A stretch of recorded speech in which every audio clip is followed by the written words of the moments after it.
बहवो ज्ञान तपसा बहवो ज्ञान तपसा पूता मद भाव भागताः पूता मद भाव भागताः। जिनके राग भय और क्रोध सर्वथा नष्ट हो गए हैं और जो मेरे ही परायण तथा मेरे ही आश्रित रहने वाले हैं, ऐसे ज्ञान रूप तप से पवित्र हुए बहुत से भक्त मेरे भाव को प्राप्त हुए हैं। साधक ऐसा चाहिए जाके ज्ञान विवेक, बाहर मिलता सो मिले अंतर सब सो एक। इस श्लोक को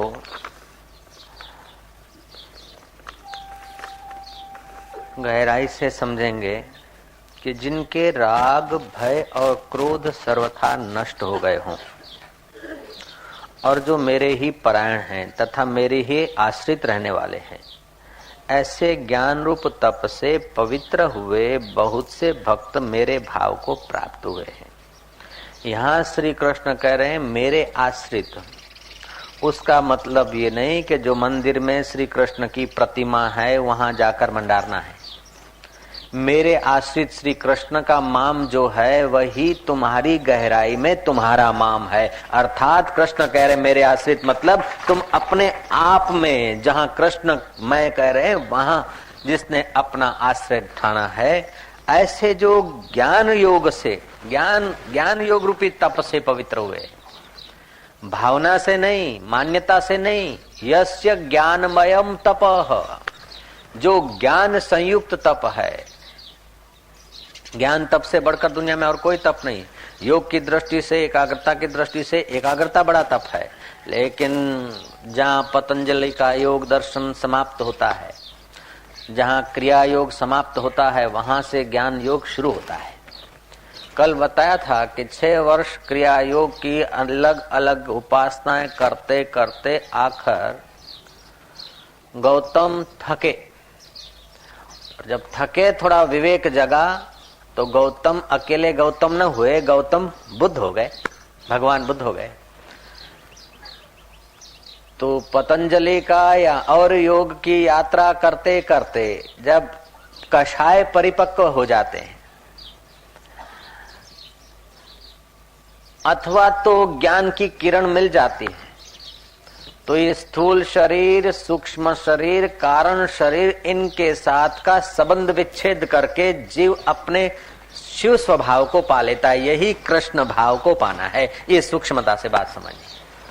श्री कृष्ण कह रहे हैं कि आश्रित रहने वाले हैं, ऐसे ज्ञान रूप तप से पवित्र हुए बहुत से भक्त मेरे भाव को प्राप्त हुए हैं। मेरे भाव को प्राप्त हुए मतलब जिस तत्व में, जिस स्व में मैं ज्यों का त्यों हूं, उसी में वे प्राप्त हुए हैं। मुझसे तनिक कम नहीं हुए। कोई लहर अगर ज्ञान योग में आ गई तो वो सागर कहता कि मेरे भाव को प्राप्त हुई। कैसे मेरे भाव को प्राप्त हुई?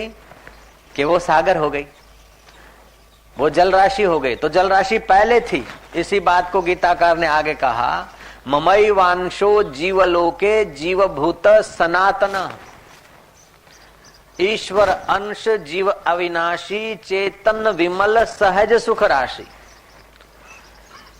जो तुम्हारा वास्तविक, जिसको तुम जीव मैं मानते हो, वो भी चेतन है। जड़ मैं नहीं बोल सकता है। ये मंडप मैं हूं ऐसा नहीं इसे पता, ये कबाट मैं हूं ऐसा नहीं बोलेगा, पहाड़ मैं हूं ऐसा नहीं बोलेगा।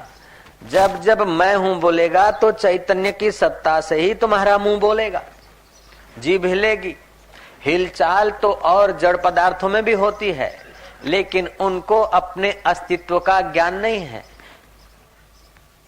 लेकिन तुम्हें अपने अस्तित्व का ज्ञान है। फिर वास्तविक अस्तित्व का ज्ञान तुम्हें नहीं है।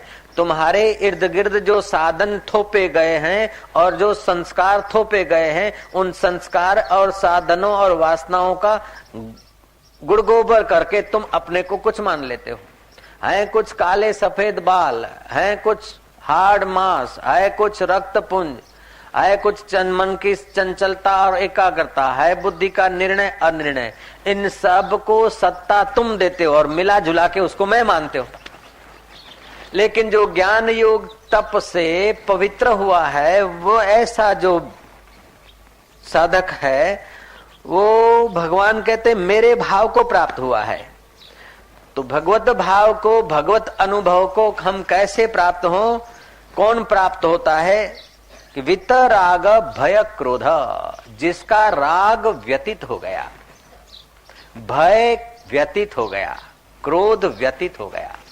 बालक का राग सुषुप्त है, उसलिए वो सुंदर सुहावना लगता है, निश्चिंत रहता है और उसको देखकर माँ बाप की थकान भी मिटती है क्षण भर के लिए। बच्चे का राग सुषुप्त राग है, इसलिए उसकी सहज बोलचाल, हिलचाल, तोतली भाषा भी माँ बाप की कुछ देर तक थकान मिटा देती है। लेकिन जिन मुनीश्वरों का ज्ञान योग से भय राग क्रोध चला गया है, उनकी बोलचाल साधकों की जन्म मरण की थकान मिटाने का सामर्थ्य रखती है। वितराग भय क्रोध मनमया माम उपाश्रिता, जिनके राग भय और क्रोध सर्वथा नष्ट हो गए हैं और जो मेरे ही परायण तथा मेरे ही आश्रित रहने वाले हैं, जिनके राग भय और क्रोध, चलो एक एक चरण पर आए। वित्त राग भय क्रोध, जिनका राग भय और क्रोध व्यतीत हो गया।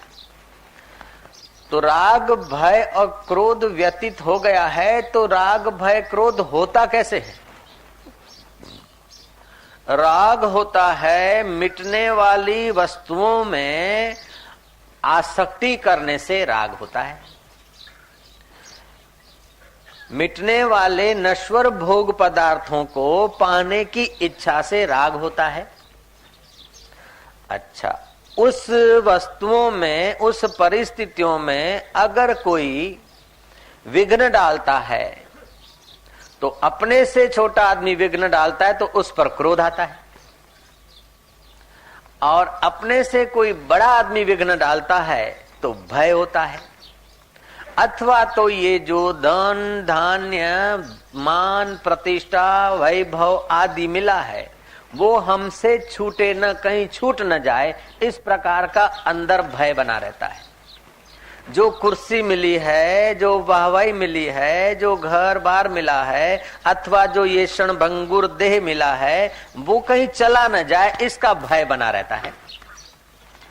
तो राग भय और क्रोध का उद्गम स्थान है नश्वर पदार्थों में, नश्वर संबंधों में, नश्वर देह इंद्रियों में शाश्वत की नाई प्रीति करने की गलती। जय जय।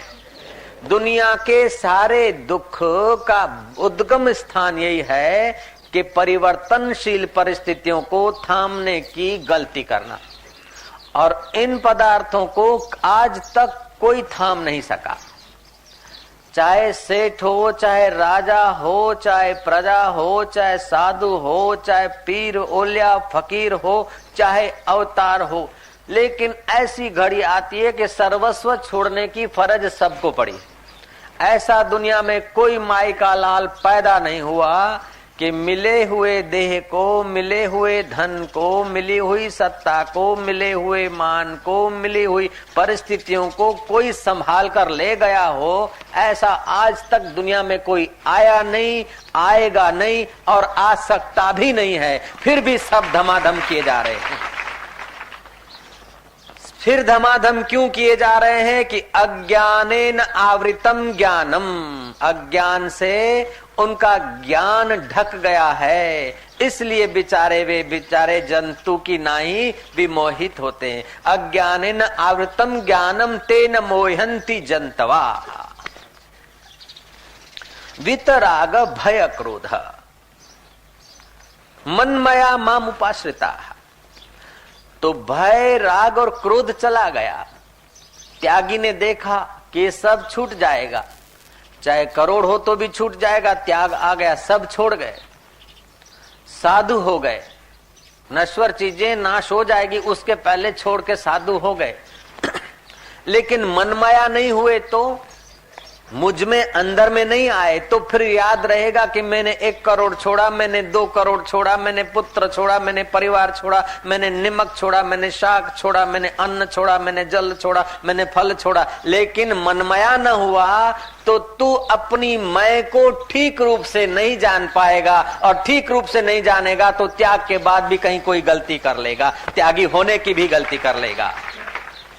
इसलिए एक तो नश्वर चीजों की आस्था चित्त से, विवेक बुद्धि से हटाई जाए, और दूसरा शाश्वत स्वरूप में प्रीति की जाए। बस 2 ही काम करने हैं। तुमने कितने सारे काम किए, बचपन से देखो तुम कितना पढ़े, कितनों की खुशामद की, तुमने फेरे फिरे, सासू के पैर छुए, ससुरों के पैर छुए, मास्टरों को रिझाया। अब कृष्ण को रिझाने के लिए, गुरु को रिझाने के लिए 2 काम कर लो, दुनिया तुम्हें रिझाती फिरेगी, तुम ऐसे हो जाओगे। फिर दुनिया तुम्हारी मनोती मानकर अपना काम करने लग जाएगी, तुम ऐसे महान हो जाओगे। केवल 2 ही काम करने। क्या? एक तो नश्वर वस्तु को नश्वर मान लेना है, जयराम जी की, और शाश्वत चीज को मैं रूप में जान लेना है। बस कोई ज्यादा मेहनत थोड़े है। नारायण बोलो, बोलो नारायण नारायण नारायण नारायण। शास्त्र सब प्रसन्न हो जाएंगे, ऋषि मुनि तुम पर प्रसन्न हो जाएंगे। यक्ष गंधर्व किन्नरों को धिक्कार है जो तुम्हारी चाकरी में न लग जाए, और उन देवताओं को भी कंपटीशन करना पड़ेगा तुम्हारे काम करने के लिए। तुम इतने महान हो जाओगे। केवल ये 2 बातें करो। भगवान जहां ठहरे हैं, भगवान चाहते तुम वहां ठहर जाओ। भगवान की निगाह वो तुम अपनी निगाह बना लो, ब्रह्मवेता का अनुभव तुम अपना बना लो, और कोई तुम्हारे से भगवान या संत कुछ छीनना नहीं चाहते। अगर छीनना चाहते हैं तो नश्वर पदार्थों में जो बेवकूफी से आस्था हो रही है वो बेवकूफी छीनना चाहते हैं, और शाश्वत आत्मा भगवान पराया लग रहा है, ये परायापन छीनते हैं। और तो बेचारे कुछ छीनना भी तो नहीं चाहते, और कुछ भगवान या संत या शास्त्र तुमसे छीनते हो तो मुझे बताओ, मैं चलूंगा साथ में। और तो नहीं छीनना चाहते। सतशास्त्र हम लोगों से अज्ञान छीनना चाहते हैं, और ईश्वर के विषय में परायापन छीनना चाहते हैं। ईश्वर को पराया मानकर, दूर मानकर अगर भजन करेंगे न तो बरकत नहीं आएगी। तुझ में इतनी ताकत है, तू जूते को अपना मानता है, फाउंटेन पेन को अपना मानता है, तो क्यों भगवान को पराया मानता है और फिर दुखी हो रहा है? अरे यार, मनुष्य जन्म पाकर भी तू दुखी और परेशान रहा तो बड़े शर्म की बात है। दुख और परेशानी तो वे उठाए जिनके माई बाप मर गए। माई बाप तेरा आत्मा तो तू ही है, फिर क्यों दुखी और चिंतित होता है? तो यहाँ आज का श्लोक हमें सीख दे रहा है। भगवत गीता के 4थे अध्याय का 10वां श्लोक है। मैं अपनी ओर से कुछ नहीं कह रहा हूं, श्लोक की व्याख्या कर रहा हूं। जयराम जी की। वितराग भय क्रोध, राग चला जाए। जब जब दुख हुआ है, आप गहराई से खोजेंगे दुख किस निमित्त होता है। ईमानदारी से जरा गोता मार के देखिए। जब जब दुख होता है, भय होता है या क्रोध आता है तो किस निमित्त आता है? थोड़ा सा रुक कर देखिए। जब भी भय आए, क्रोध आए, ये दुख आए तो देखना कि ये क्यों हुआ। आता है और आप उससे सहमत हो जाते हैं, हस्ताक्षर करके चालू गाड़ी में कूदका मार लेते हैं, और आपकी पुरानी आदत है चालू गाड़ी में बैठने की। लेकिन अभी थामो, पहले पार्टियां देखो कि गाड़ी कहां जा रही है, कम से कम अपना गाड़ी का नंबर तो देखो। अपने घर न जाने वाली गाड़ी भले खाली हो, कोच हो, एसी लगी हो, लेकिन तुम्हारे काम की नहीं। और तुम्हारे गांव जाने वाली गाड़ी में भले सीटें टूटी फूटी हो, फिर भी कूद के उसी में बैठना, पराई गाड़ी में मत बैठना। पोताना गामे जती एसटी भले लग्जरी टाइपनी ना होय, सीटो भले एयर कंडीशननी व्यवस्था वाળી ના હોય, છતાંય પોતાના ગામ જતી ગાડી જ તમારા ઉપયોગની છે। પારકા ગામ લઈ જાય તે ગાડી તમારા માટે મફતમાં બેહાડે તોય નકામી નકામી ને નકામી। એ વાતમાં કોઈને સંદેહ हो तो पूछी लो। अब तुम्हारा गांव क्या? तुम्हारा गांव वही है जहां जाने के बाद तुम्हारा अधपतन न हो, जहां जाने के बाद तुम्हारी थकान मिटे। अपने घर जाओगे तो क्या होगा? बाजार गए, इधर गए, उधर गए, यात्रा गए तो उत्साह से, लेकिन भागे भी उतना तेजी से। घरे जे निराश। પોતાનું ઘર એ પૃથ્વીનો છેડો।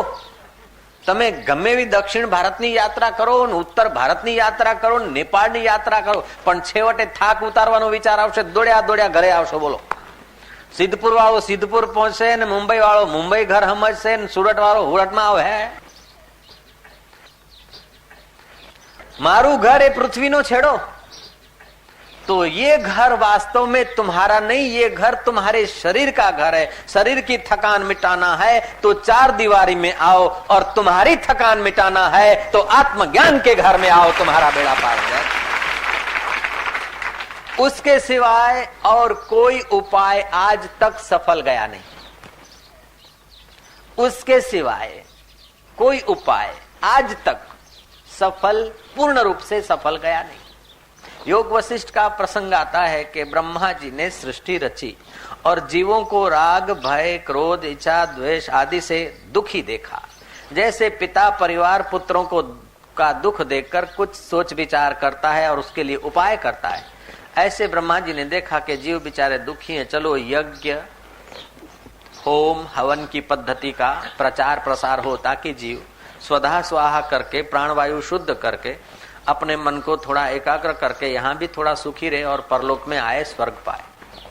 लेकिन ब्रह्मा जी ने पाया कि इतना करने के बाद भी व्यक्ति की एकाग्रता होती है और संसार की चीजों को पकड़ता है, मरते दम तक छोड़ता नहीं, और स्वर्ग में आता है तो स्वर्ग को पकड़ता है। न स्वर्ग में सदा रह सकता है, न यहाँ सदा रह सकता है, न नरक में सदा रह सकता है। बाहर की चीजों से आदमी सदा बंध के रह ही नहीं सकता। अरे मुझे सृष्टिकर्ता को भी कल्प के अंत में रवाना हो जाना पड़ता है, तो मेरे उत्पन्न किए हुए जीव सदा कैसे रह सकते हैं?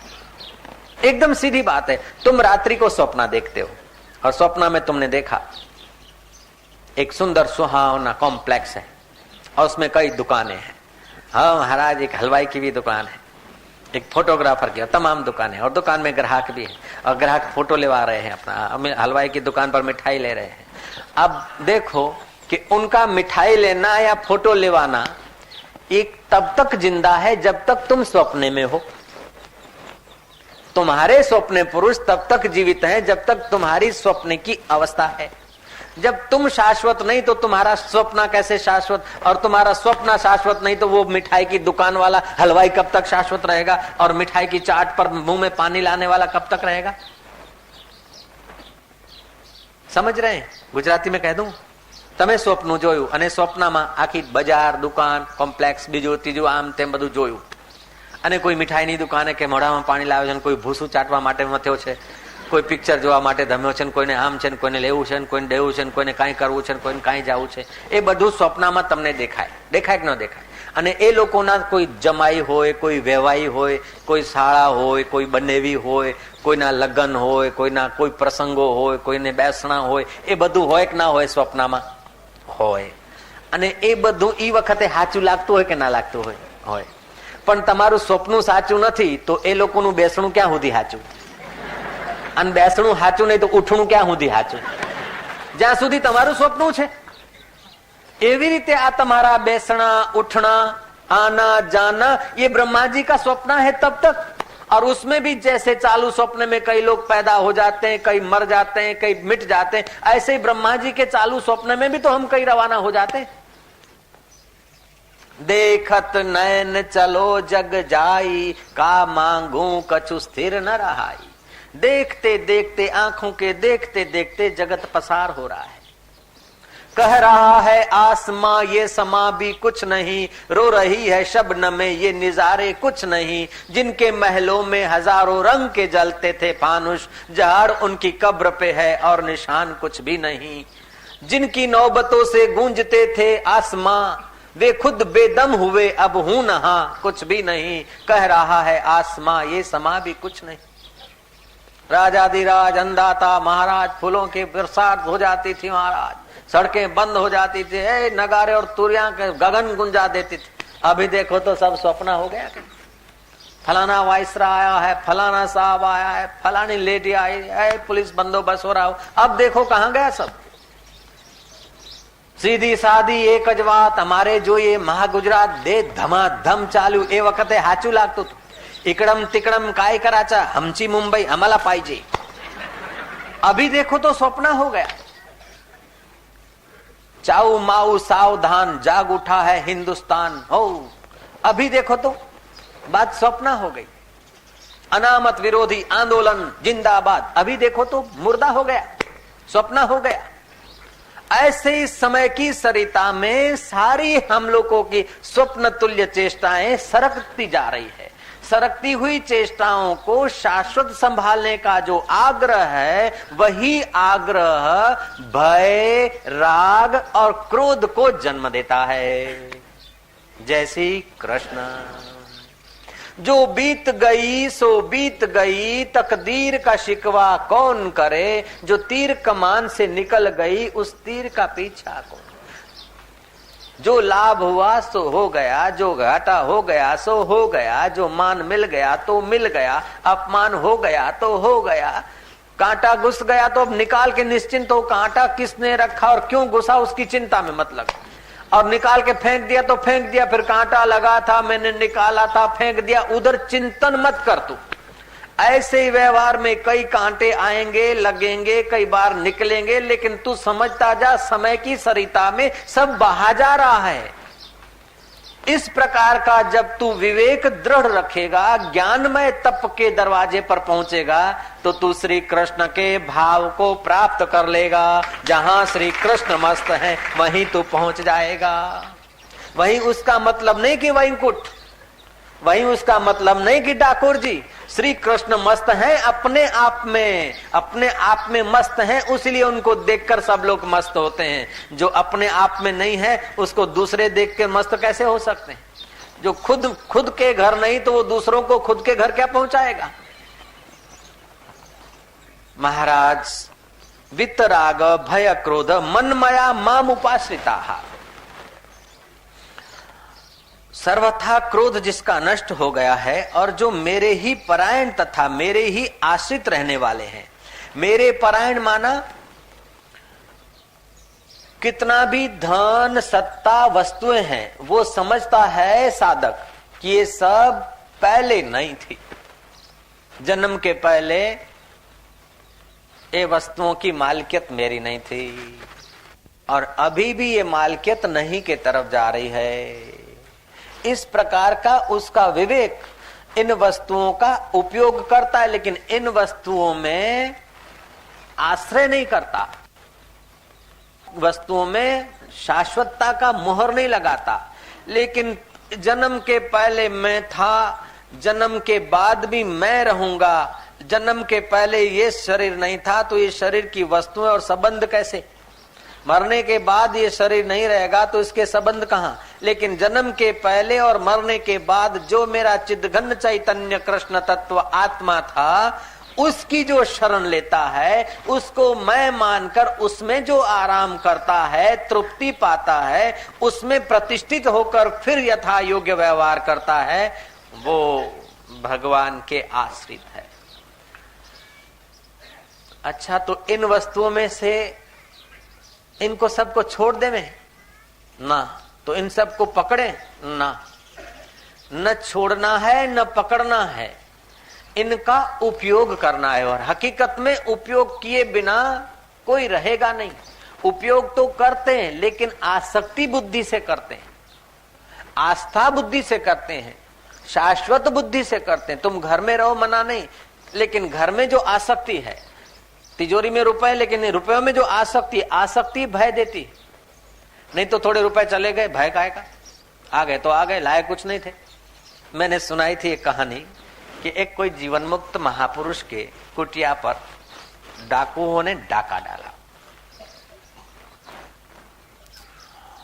उन्होंने तो महाराज, उनका जो आगेवान था डाकुओं का, महाराज हजारों लोग तुम्हारे पास आते जाते हैं,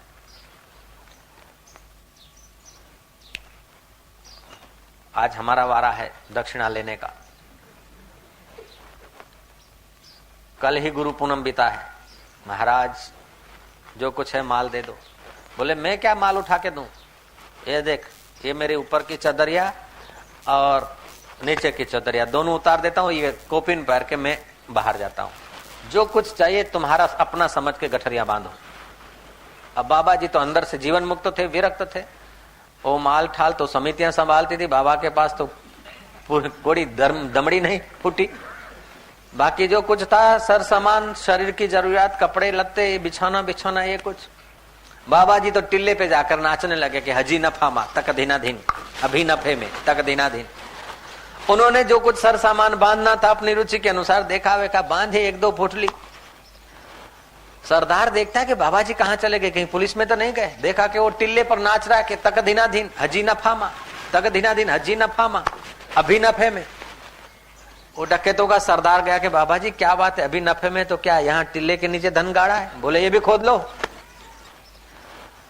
नहीं बाबा जी आप बताओ नफे में कैसे? बोले आए थे तो कोपिन नहीं थी, लंगोटी नहीं थी, और इतना तुम क्रूर डाका डालने का तैयारी करके आए, फिर भी लंगोटी तो नफे में रह गई यार, और खाया पिया वो भी नफे में रह गया,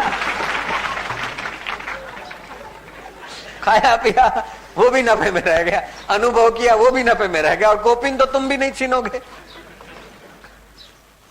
बाबा जी का निर्दोष प्रेम कटाक्ष पड़ते ही वो सरदार का चित्त बदल गया। तो फिर अनुचर गठरिया खोल के वहां रख दिए, माफी मांगा। अरे माफी क्या, हम नाराजी नहीं है।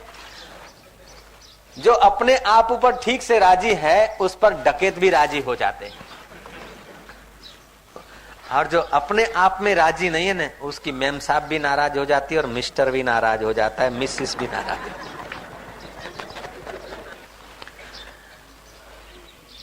नारायण नारायण नारायण नारायण। देखा अपने आप को मेरा दिल दीवाना हो गया, ना छेड़ो मुझे यारो मैं खुद पे मस्ताना हो गया। वितराग भय क्रोध मनमया माम उपाश्रिता बहवो ज्ञान तपसा पूता मद भावम आगत मागत। जिनके राग भय और क्रोध सर्वथा नष्ट हो गए हैं। तो आप समझ गए होंगे राग भय क्रोध क्यों होता है। नश्वर वस्तुओं में आसक्ति से राग भय और क्रोध होता है। ये वस्तु, ये पद, ये अमुक मेरा बना रहे। फूलों की माला आई अथवा फूल आया, चढ़ा लिया, किसी ने उस स्वीकार कर लिया, उसको प्रसन्नता हुई, सूंघ लिया, नासिका को प्रसन्नता हुई, रख दिया, तुमको मजा आ गया। अब ये फूल रोज आता रहे, ऐसा ही बना रहे और मिलता ही रहे, ये मुसीबत पैदा हो गई। जय जय। आ गया तो आ गया, मिल गया तो मिल गया, हो गया तो हो गया, नहीं आया तो नहीं आया। वो ठीक से भोगता है। आदर्श भोक्ता का लक्षण क्या है। मूढ़ भोक्ता भोगों की चिंता, भोगों को संभालना, भोगों को पाना और भोगों के लिए पच पच के मर जाना, ये मूढ़ भोक्ता के लक्षण है। आदर्श भोक्ता अपने आप में तृप्त रहता है, भोग खिंच कर आते हैं, मेहरबानी करता है, महर पड़ती है, मौज आती है तो भोग का उपयोग कर लेता है, नहीं तो बेपरवाह होकर रहता है। उसी का नाम आदर्श भोक्ता। आदर्श भोक्ता माना भोग उसके पीछे मंडारते हैं, और मूढ़ भोक्ता भोगों के पीछे भागता है। ऐसा नहीं कि कृष्ण खाते पीते नहीं थे, अरे तुम्हारे से बहुत बढ़िया खाए पिए जिए। जनक नहीं खाते थे पीते थे रहते थे, तुम्हारे से बढ़िया जिए होंगे। कबीर जी नहीं खाए पिए, अरे बहुत बढ़िया जिए होंगे। लेकिन वे आदर्श भोक्ता रहे। उनको पता था कि भोगों के लिए हम नहीं, भोग हमारे लिए है। संसार की नश्वरता के लिए मैं अपना आत्मघात नहीं करूंगा। को पीठ देकर छाया पकड़ने जाते हो तो छाया कितनी जल्दी तुम्हारे हाथ आती है पता है? जरा ट्राई करके देखना। और छाया को पीठ देकर सूरज की तरफ भागते हो तो छाया तुम्हारे पीछे पे कैसा आती? जो सूरज के तरफ भागता है तो छाया उसकी अनुगामिनी हो जाती है, लेकिन जो छाया के तरफ भागता है छाया उससे दूर भागती जाती है। ऐसे ही जो अपने आंतरिक सुख का त्याग करके बाहर के छाया जैसी परिस्थितियों को थामना चाहता है और उनको पकड़ रखना चाहता है, उस बेचारे की हालत ऐसी हो जाती है।